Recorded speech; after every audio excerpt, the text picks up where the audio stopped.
Çfarë është Big Brother? Imagjinoni dot një botë kur çdo lëvizje, çdo fjalë, madje edhe çdo mendim juaj është i monitoruar, ku nuk keni privatësi dhe frika ju ndjek në çdo hap.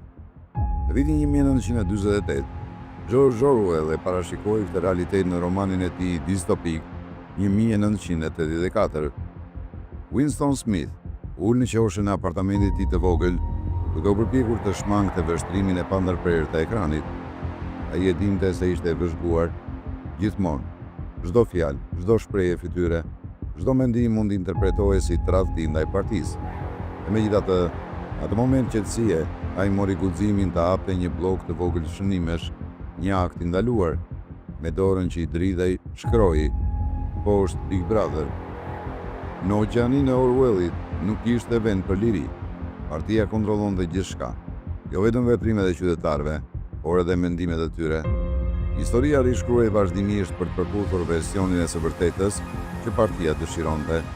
Krija e mendimit ishte krimi më i rëndë dhe policia e mendimit ishte kudo. Ata që akuzonin të mendonin ndryshe zhdukeshin, bëheshin të padukshëm, si të mos kishin ekzistuar kur. Winston nuk mund të duronte më. Ai kërkonte të vërtetën, donte të besonte se kishte ekzistuar një kohë kur njerëzit ishin të lirë, kur dashuria dhe miqësia nuk ishin ndaluara. U lidh me Julian, një grua po aq e lodhur nga shtypja e partisë, e së bashku guxuan të sfidonin sistemin.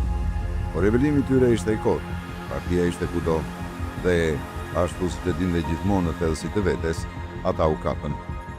Torturat në Ministrinë e Dashurisë nuk kishin të bënin vetëm me dhimbjen fizike, ishin më shumë se kaq, ishin një shpëlarje mendore.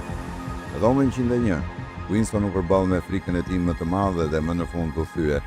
Jo vetëm që tradhtoi Julian, por më rëndësishmja tradhtoi veten.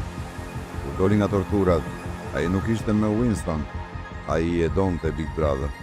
Orwell na paralajmëroi për një të ardhme ku liria dhe e vërteta do të ishin kontrolluara. Por çfarë ndodhi me këtë paralajmërim? A e dëgjuam? Apo pa e kuptuar u bë realitet? Sot, survejimi është pjesë e përditshmërisë sonë. Kamera ndodhen kudo, rrjetet sociale mbledhin të dhëna për çdo veprim tonin. Algoritmet përcaktojnë se çfarë lexojmë, çfarë shohim dhe madje edhe çfarë mendojmë. Ironia është se ndërsa Orwell paralajmëroi për rrezikun e survejimit, e kemi pranuar atë jo vetëm si të zakonshëm, por edhe si formë argëtimi. Reality show si Big Brother, i cili mori emrin nga libri Orwellit, e ktheu idenë e vëzhgimit të vazhdueshëm në një spektakël që argëton miliona njerëz.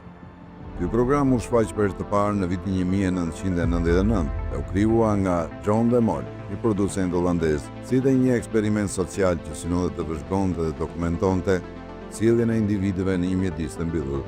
Qëllimi fillestar i Big Brother ishte të shihte si do të reagonin njerëzit kur do të vëzhgoheshin 24 orë në 7 ditë javës, duke qenë të mbyllur në një shtëpi të izoluar, pa mundësi ndërveprimi me botën jashtë.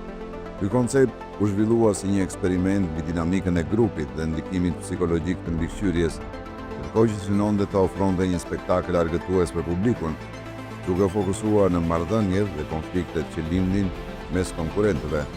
Shpejt, ai u zndrua në një fenomen global dhe një industri të tërë, duke shfrytzuar interesin e masave për këtë lloj spektakli.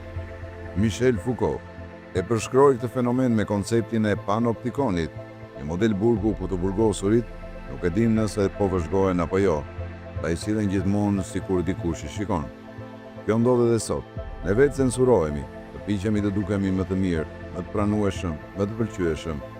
Nëse dikur fiksoheshim nga një botë si ajo e 1984-s, sot ne kemi ndërtuar vetë atë.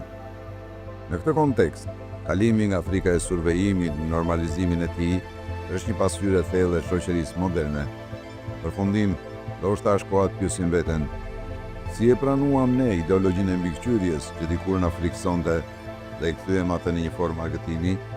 A ka ardhur koha që të reflektojmë mbi atë që po humbasim, ndërsa e shohim jetën e të tjerëve si një shfaqje për spektaklin ton? Po ne si individ, a jemi të gatshëm të sakrifikojmë privatësinë dhe autenticitetin ton për disa sekonda fame dhe vëmendje? Apo bëhemi më të ndërgjegjshëm për pasojat e këtij fenomeni në jetën tonë personale? Apo është vetëm një tjetër rast ku iluzioni i argëtimit na largon nga realiteti i hidhur i kontrollit dhe manipulimit?